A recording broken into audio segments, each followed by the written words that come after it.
Top of the morning, Dan and Amy. We got all kinds of talented people retiring from the law enforcement business in Chicago and Cook County. We had this resignation letter from Jim Murphy, who was most recently overseeing felony bail hearings and grand jury matters. After 30 years as an assistant state's attorney, he resigned last week, saying, among other things in his resignation letter, "I cannot continue to work for an administration I no longer respect." And that speaks volumes. And people there love him, Dan. They were very surprised, but he's one of 235 people who've left the Cook County State's Attorney's office. He said, over the years. How many mass shootings do there have to be before something is done? This administration, meaning Kim Foxx, is more concerned with political narratives and agendas than with the victims and prosecuting violent crime. That's why I can't stay any longer. He said, the office has been hemorrhaging talent, from seasoned, well-respected veteran prosecutors to many of the younger, up-and-coming ASAs. People are leaving in droves. It is clear as to why. It is not because of COVID. My plea to each of you is to keep your heads up and keep going, keep doing the right thing the right way. And then goodbye. Then he was out. Yep.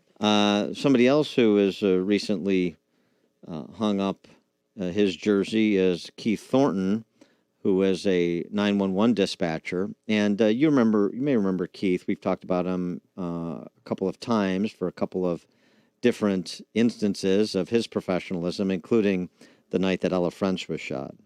Unit at Garfield and unit, that's the unconscious officer. Unit at Garfield, that's the unconscious officer, correct? Okay, is someone in the back with her? Is someone in the back seat with her? Not my first. Okay, listen to me. Take that damn vest off right now and start compressions. Start breathing, whatever we got to do. Stop while you're driving. The officer in the back with her, take the vest off and start compressions now. You got the air. Compression started almost 15 minutes ago. Okay, excellent. Keep it rolling, baby. Keep it rolling. We got it coming. They know you're coming in. And units that are at UFC Hospital, have those doors open for me. Have them open, guys. Have them ready. Units in the crime scene. And he's also been willing to be outspoken with respect to the city leadership and what's going on. It's nice to have people on the inside living this on a daily basis, like Murphy, like some police officers who've spoken out, like Keith Thornton, tell us what's happening. It is essential that the police department take responsibility for the way in which it's policed and the way in which it has, in many instances, alienated people of color, particularly African Americans in this city. What every other citizen within the north side, the west side, south side, and downtown is feeling, what we've been feeling since she's been in office, that, hey, crime is here, and with these bills that they've sponsored and different things of that nature with these politicians, now she has her own secret little patrol on top of her regular detail patrolling her house. 71, I think, is the number, and actually she wants more officers on top of that. I've heard that there's SWAT officers at her house on and off as well. Forget some of these aldermen. Maybe Keith Thornton should run for mayor now that he's retired. He's got some time on his hands. Keith Thornton, retired 911 dispatcher, joins us now. Keith, thanks for being with us. Appreciate it. Dan and Amy, good morning. It's a blessing to be with you guys. How are we doing? Good. So what was your decision to retire? What was it based on? Well, just stepping away. And that's the sad part. It's not even retiring. You know, Okay. like I say, even about the police officers in Chicago, when you look all around this country at these big cities that are super ultra liberal and have all these progressive things going on, these officers, as well as dispatchers, even firemen in these great professions who do wonderful work, we're not leaving the profession.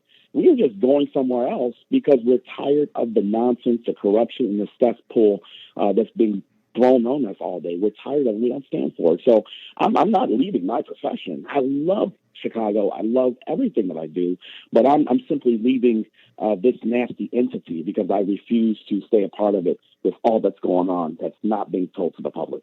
Well, what would you change? What would be the first on your list if you were in charge? The first thing, if I were in charge of the city, is number one, we got to get these politicians out of office, period. You know, it doesn't matter who comes to take over an administration or do this or that. If Mayor Lightfoot's in office and her administration, Kim Foxx, if they remain in office, this city is gone. done. So that's the first thing you have to change. You can bring the best people into office, but I have learned this, Amy. If you stay in a toxic environment for too long, you're going to become one of those toxic individuals, and that damn sure isn't me. So I'm stepping out, and we've got a lot of work to do, and I'm prepared to continue doing my community work and trying to make things better. I will continue being an advocate for these officers, the first responders, and city workers, but more importantly, the citizens. But I cannot do that sitting behind a set of policies that does not allow me to have my voice, and so that's why I'm out. So talk more about those policies, because I remember this Facebook video. I know you've done a lot of that Facebook live videoing, but one in particular stood out from maybe a year ago or so, where you talked about the police resource deployments and where some of the gaps were. I thought that was really instructive, because it's not something that I think most people not in law enforcement in some capacity understand what's going on, and that's part of the problem.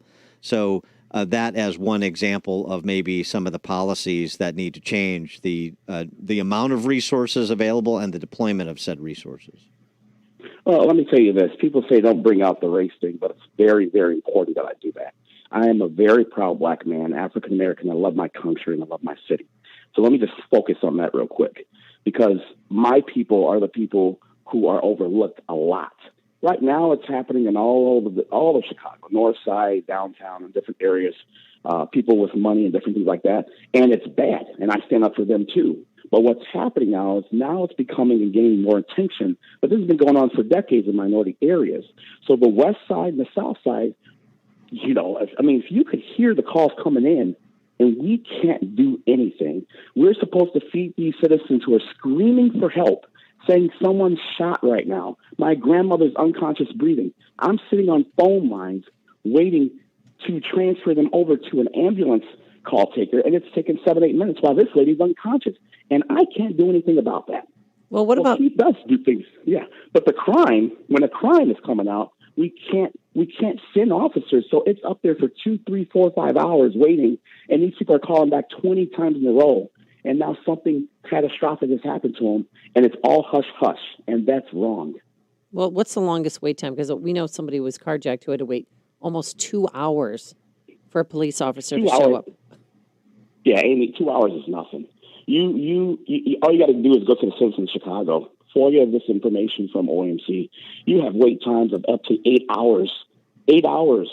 I started the afternoon shift. We come in, everything's waiting way from the day shift. And we're talking about serious crimes. These are not just basic reports. These were females being beaten in the alley. This in progress. Rape suspect at the hospital. And you mean to tell me by the time I can finally dispatch some of these officers to the scene when I first started their shift, they're like, hey, put a coat on it, squad. They're gone. The people left. And then you call them back and say, hey, are you still there? They curse me out. They say, it took you guys 7 hours. We just left.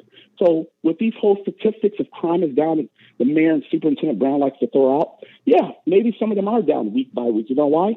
Because a lot of people leave the damn scene after several hours. So it's horrible. There was this study, this report that was done over at wirepoints.org by Matt Rosenberg, looking at 911 calls in 2021. 400,000 of the little more than 700,000 911 calls last year were non-responses. In other words, no police was deployed to respond to the 911 call. Absolutely. Same thing goes on in Chicago. Like I said, there's so many calls that go out, but too few officers. And because that happens and it's such an extreme backlog, you can listen to that radio and you will hear supervisors legit saying, we're not going, throw a code on that. A code is essentially saying, we're not going. We can't go. It's impossible. And a lot of this is happening in every district within a city. Start with downtown. But a lot of resources are deployed right to her house. They follow her around everywhere, right at her headquarters building. And those are officers that could be in our communities. There's 22 police stations in Chicago. That's 22 different districts, and they all need help. We're down 2,000 plus officers. Well, she's taking Yeah. What's the real total on how many officers she has? And is it true that she wants SWAT there as well? Well, she has SWAT at her house. They whatever she wants, she gets. You know, there's no true number because it fluctuates. They're here, they're there. There's sometimes I'm looking at the screen and there's a battery in progress or someone fighting or a person with a gun on the same block. I'm looking at my map. I see one of her units out there. So I say, hey, unit, there's a battery in progress fighting right here. Can you take that call? Lady's getting beat. They'll come on the radio and they say, hey, no, we're assigned to this detail. We're assigned to this mission. We can't take that call. Are you kidding me? Are you kidding me? So that call will stay on the board for another however many hours it takes for us to get an actual beat card that's not assigned to any of these special missions that do nothing. And that victim is a victim. So how is that right? So there's a couple of issues. One is you mentioned down 2,000 officers. So it's an actual resource issue. The other question is, even if you had 2,000 or 2,500 more officers, because of the culture, would it make that much difference if you can't give chase in a car or on foot, if you're not going to stop, or you're not doing stops and police stops are way down, if you're not going to entertain stop, question, and frisk, then what does 2,000 more officers mean? You're absolutely right. You hit it right on the head, Dan. I just answered this in the very first thing. Amy asked, what do we have to do? It's to get every last one of them out of office, because what you just said, if the work environment is poor, it's going to make it difficult for your employees to be productive, okay? No matter how highly qualified they may be, they don't have the backing. They're not going to feel that they need to do their job 1,000%. And every officer in Chicago, I mean, there's bad everywhere. There's little entities of bad everywhere. And I'm completely against them. The great officers are completely against them. Me as a dispatcher, I'm against bad dispatchers. But that's a very small entity. The rest come to work because they want to work. But when you have no backing, and when you go out there and try to do your job, you arrest someone, they sue you right after, or they're right out the next day, and then they're terminating things. Why would you even want to do anything? That's correct. And we need a new administration to back these officers. And do you think that's the prevailing attitude of your colleagues in dispatch, your colleagues in first responders, both fire, paramedics, police? Well, you know what? I won't even say that, because I consider all of these first responders, fire, police, and EMS, as well as the dispatchers and call takers, most professional people ever. They're great. So I'll tell you one thing. We have gotten stepped on. We're so stressed out. Days off canceled, vacations canceled at different periods. We're tired. But when those calls come and we're assigned to it, they do a remarkable job, because they always remember why they took this job. So I won't say that, because these people go out there and they do their jobs. No, I mean, it's very, very hard. Yeah, I mean the prevailing attitude about the politics and the political leadership. What you're describing, not questioning their professionalism. Oh yeah, absolutely. They all know this is true, and they respect me for saying it. It hasn't been easy, but a lot of the things that what I'm saying, a lot of them know it's true, and they feel this. Keith Thornton retired, well, not retired, just reassigning himself in his profession as a 911 dispatcher. Keith, thanks as always for coming on and continue speaking out. We appreciate your insights. Thank you so much. You guys have a wonderful morning. Thanks for all that you do. And he joined us on our turnkey.pro answer line.